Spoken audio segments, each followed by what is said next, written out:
Ayaw ka hadlok nga motahan sa imong kaugalingon aron mudunar sa imong dugo. Nasayod ka ba nga sagad sa nanginahanglan og dugo sa mga hospital, mga babayi, apan sagad sa mga donors, mga lalaki. Mao kini ang hinungdan nga nung naglusad og bloodletting activity ang Philippine Nurses Association Basilan Chapter. Ug kagahapon gisugdan kini sa duha ka lungsod dinhi sa Basilan.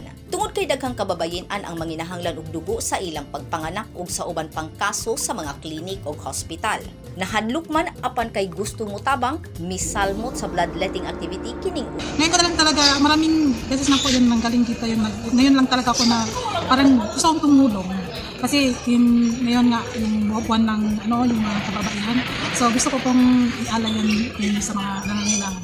Masaya pala yun sa pakiramdam na kahit sa ganung parang makatulong. Isipag sa ulog sa Women's Month, gilusad ang aktibidad sa lungsod sa Akbar ug lungsod sa Haji Muhammad Adjul dinhi sa Basilan Province. Tumong sa maong grupo nga makalikom og dugo alang sa mga pasyente nga nagapanginahanglan og dugo, partikular na sa mga Basileño, hilabi na sa mga kababayin ang bag-ong nanganak, mga anemic ug cancer patients. Ang advokasya natin, magmula pa noon nung sinumulan po natin, ito ay para matulungan natin ang ating mga kababaihan. Kasi mostly sa mga recipient po natin ay ang mga kababaihan. Ito yung mga nanganganak, minsan napupunan, at saka minsan mga anemic, yung ganon. Kaya ito ay para sa kanila. Actually po ngayon, partner po natin ang Basilan General Hospital at ang Red Cross. So, pagkatapos po ng ating bloodletting, ito po ay ini-impact natin sa PGH, Basilan General Hospital, or doon sa Lamitan District Hospital, pero mostly talaga po ay sa BGH. Doon po natin nilalagay ang mga nalilikom po natin na mga dugo.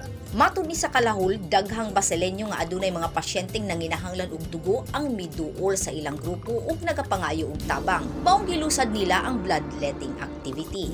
Ganito po yun. Kung, for example kung ikaw ay nakakonfine sa General Hospital, Basilan General Hospital, kailangan mo ng dugo, dito po tayo sa laboratory. Okay, automatic na po yan sa General.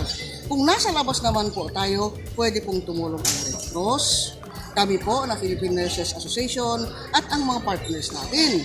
Lalapit tayo dito. Kung sakaling wala pong stock ang Basilan General Hospital, kami po ay nagtutulungan, nagkahanap. Kaya nga nandiyan po ang ating mga sundaluhan. Maraming salamat po sa kanila at ang ating mga kapulisan.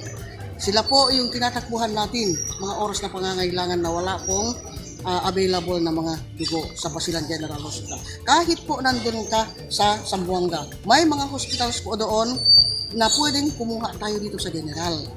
Ang kailangan po lang natin ay request letter from that hospital. Dadalhin po dito sa General. Automatic po yan. Basta taga Basilan.